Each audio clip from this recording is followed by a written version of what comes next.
Assalamualaikum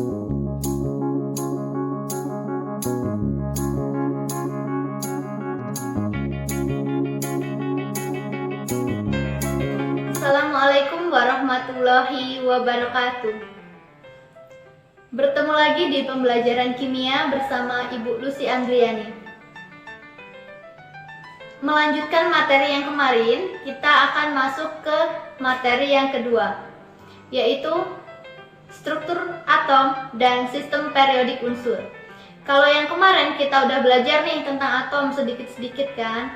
Belajar juga dengan sistem periodik unsur, ada unsur, campuran. Nah, itu ada kaitannya semua dengan yang akan kita pelajari hari ini.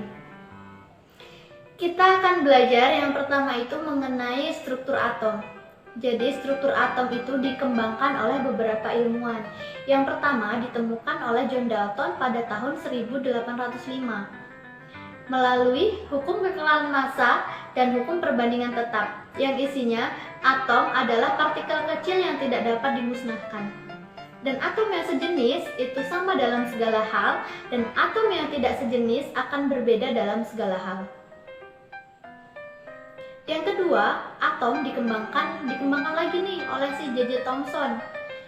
J.J. Thomson itu melakukan percobaan dan akhirnya menemukan elektron melalui percobaan sinar tabung katode. Nah, pada saat itu ditemukannya elektron yang mengelilingi inti atom atau disebutnya dengan teori roti-kismis. Karena si atom tadi ada elektronnya yang mengelilingi seperti roti kismis. Selanjutnya dikembangkan lagi nih oleh si Rutherford bersama dengan dua orang kawannya melalui percobaan dengan menembaki lempengan logam tipis dengan sinar alfa yang berenergi tinggi. Nah, dihasilkanlah bahwa atom itu inti atomnya bermuatan positif dan elektronnya itu bermuatan negatif. Melanjutkan dari yang si J.J. Thomson tadi. Selanjutnya belum puas nih, ada lagi. Dikembangkan lagi oleh Niels Bohr. Niels Bohr ini mengembangkan atom. Kalau tadi cuma ditemukan inti atom, ditemukan elektron. Nah, kali ini ditemukan elektron dengan subkulit atau dengan tingkatan energi tertentu. Nah, masuk ke yang kedua, ada penyusun dari struktur atom.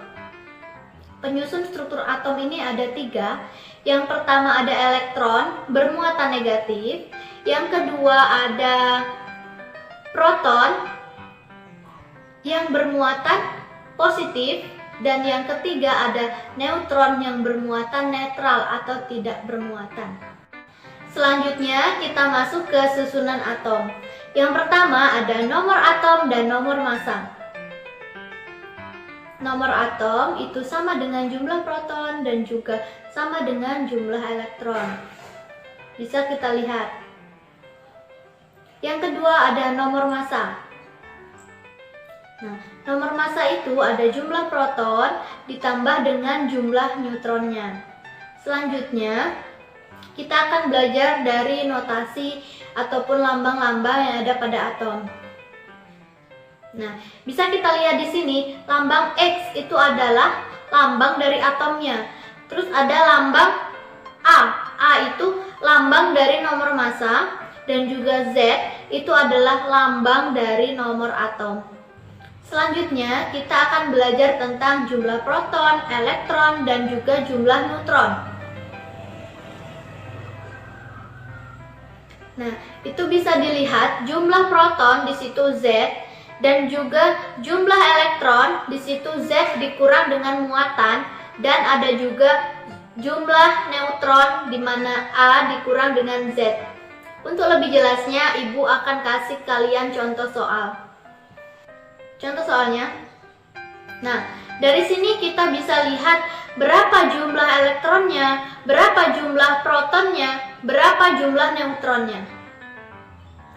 Jumlah protonnya ada 6. Jumlah elektronnya ada Z dikurang dengan muatan. Muatannya ada nggak ini? Muatannya nggak ada, berarti elektronnya tetap 6. jumlah neutronnya itu A dikurang dengan Z. Nah, tinggal kalian kurangkan. A dikurang dengan Z berarti 13 dikurang 6, hasilnya 7. Masih belum jelas, Ibu kasih lagi satu contoh soal lagi.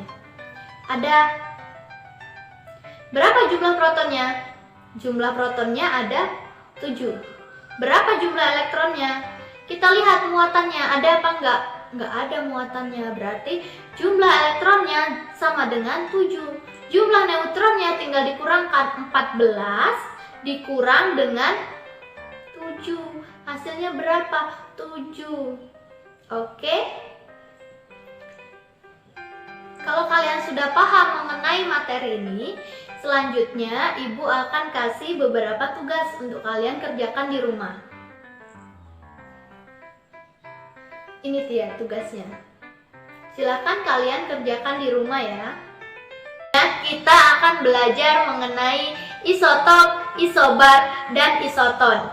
Isotop itu nomor atom sama, nomor massa berbeda. Contohnya, kita tahu unsur H di sini nomor atomnya semuanya sama dan nomor massanya berbeda. Nomor atomnya semuanya 1, nomor massanya 1, 2, 3. Itu yang disebut dengan isotop. Selanjutnya ada isobar. Pada isobar ini memiliki kebalikannya. Nomor atom berbeda, nomor massanya sama. Ini contohnya. Bisa kalian lihat kan? Yang ketiga ada isoton. Isoton ini nomor atom beda, nomor massanya juga beda, tapi jumlah neutronnya sama. Jumlah neutronnya tadi bagaimana mencarinya? Tinggal kalian kurangkan A dikurang dengan Z. A-nya berapa? Z-nya berapa? Dapat hasilnya.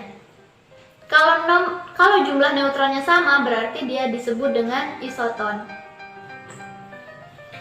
Yang selanjutnya kita akan masuk ke konfigurasi elektron dan elektron valensi.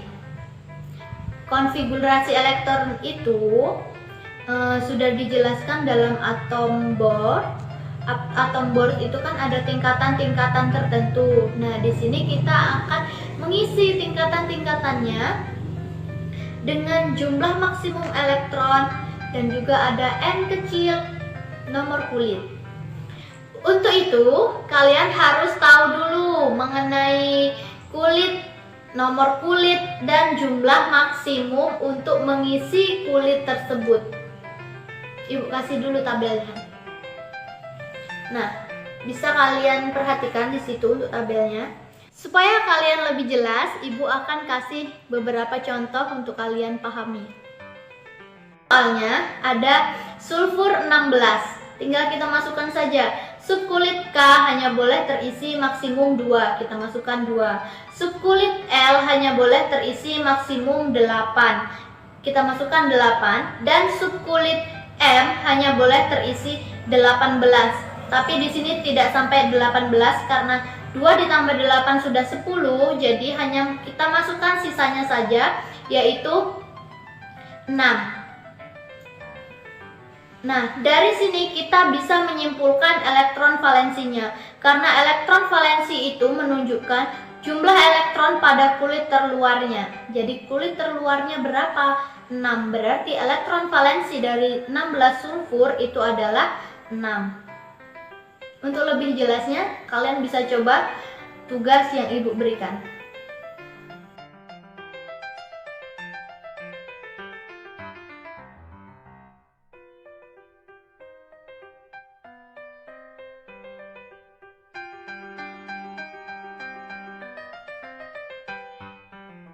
Selanjutnya kita masuk ke sistem periodik unsur. Sistem periodik unsur ini sudah kita pelajari di bab yang pertama, di mana ada unsur, atom, ya kan? Sudah kita pelajari kan kemarin.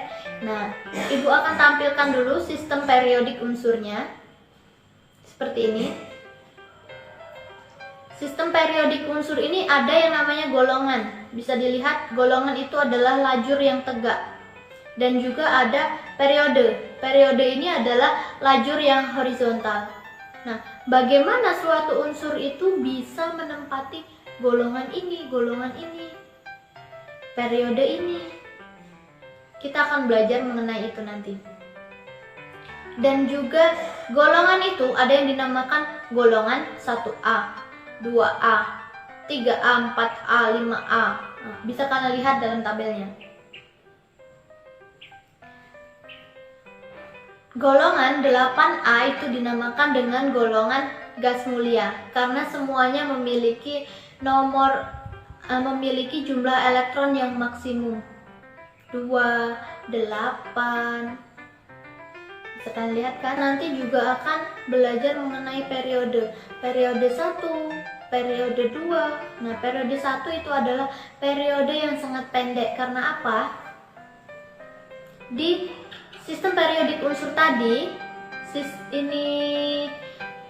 periode 1 itu hanya terisi oleh unsur H, hidrogen, dengan He.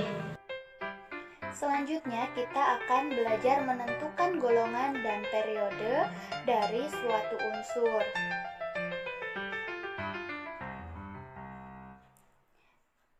Contohnya ada 3Li atau litium. Di sini kita langsung saja ke konfigurasi elektronnya, di mana 3Li bisa kita bagi subkulit yang pertama 2 dan subkulit yang kedua yaitu subkulit L kita isi sisanya, bersisa 1. Nah, kita tentukan elektron valensinya. Elektron valensinya berapa? 1. Golongan itu berdasarkan elektron valensi, berarti golongan 1A. Untuk periodenya itu berarti ke subkulitnya ada berapa? Subkulit yang kedua berarti periode 2. Untuk yang terakhir nanti kita akan belajar tentang sifat-sifat unsur, jari-jari unsur. Sifat-sifat unsur itu ada unsur logam, unsur non logam, ada unsur semi logam. Nah, kita nanti akan bahas ke situ. Sifat-sifat unsur logam. 1. Menghantarkan listrik dan panas. 2. Mudah ditempa, mengkilap, pada suhu kamar berwujud padat, bersifat reduktor, oksidasinya bersifat basa, titik lelehnya tinggi. Unsur yang termasuk logam diantaranya golongan 1A, 2A, 3A, 4A, dan 5A.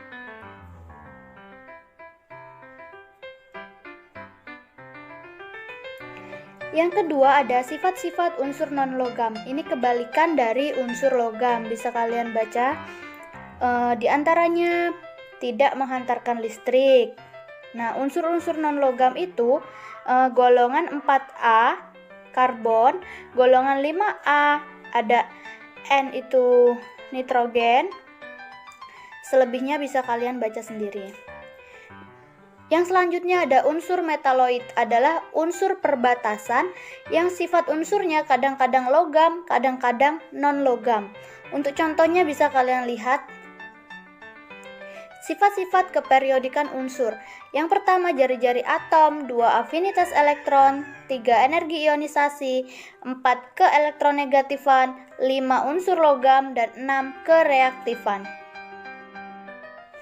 Yang pertama ada jari-jari atom. Jari ini adalah jarak dari inti atom hingga kulit terluarnya.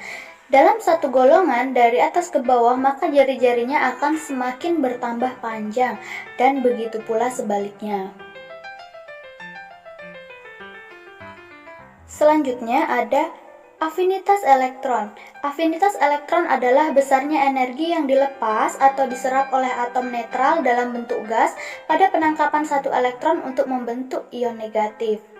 Dalam satu periode tambah nomor atom, afinitas elektronnya semakin besar. Dalam satu golongan tambah nomor atom, afinitas elektronnya akan semakin kecil.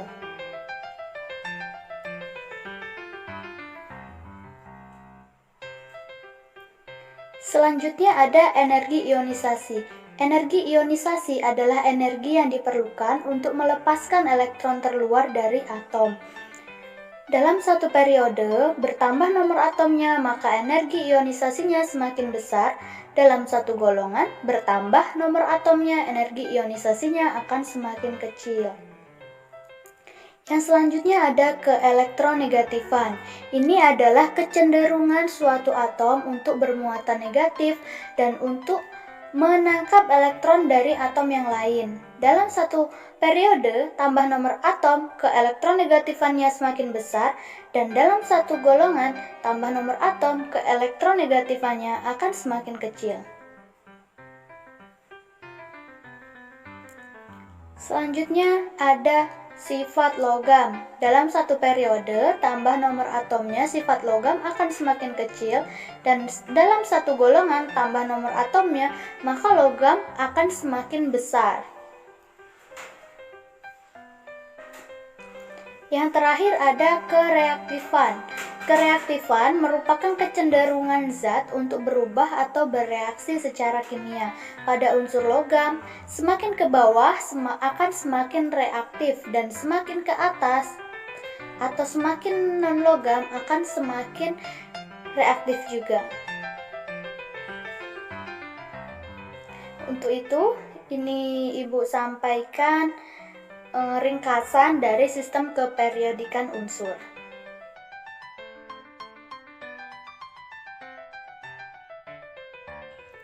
Ibu rasa pembelajaran hari ini cukup, dan semoga ilmu yang Ibu sampaikan bisa kalian serap secara sempurna. Jangan lupa tugas-tugasnya untuk diselesaikan dan dikumpulkan. Ibu akhiri, wassalamualaikum warahmatullahi wabarakatuh.